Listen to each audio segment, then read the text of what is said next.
Kuna watu fulani bwana ambao hawajawahi kuingia kwenye ndoa, yani bado hawajaingia kwenye ndoa, labda wapo kwenye mahusiano tu ya kawaida. Hao watu wakikuona kwamba ndoa yako ina vimigogoro fulani hivi, unaachana na mke wako, unaachana na mume wako, kila saa mnarudiana, mnashtakiana, mna kwa wazazi, kwa ndugu, vikao vingi kila siku, ndoa haijatulia. Yani unaona kama mlikurupuka sana kuoana.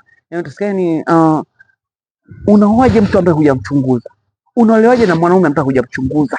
Alafu isitoshe kama hakufai, si mnaachana tu. Yani huwa wanaona swala la kuachana ni rahisi sana, kwamba kigombana tu mnaachana.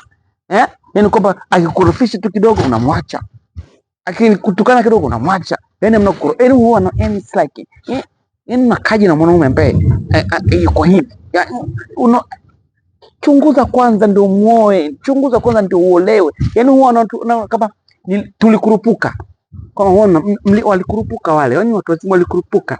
Mapenzi sio kuvamia vamia, wala sio chochote, wala usihangaike nao.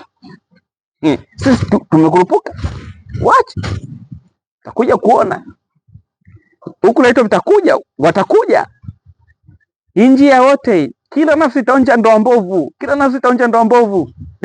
Sio tulikuwa naona hivyo, yani sisi tulikuwa naona kiwa, yani mapenzi yetu yaende hivyo, yani tusigombane, magomvi hamna, hivyo.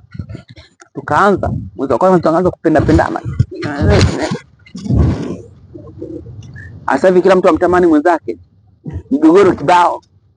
Yaani wenzetu hamtakuwa na migogoro, wenzetu nyinyi hamtakuwa na migogoro, mtakuja wala si chochote.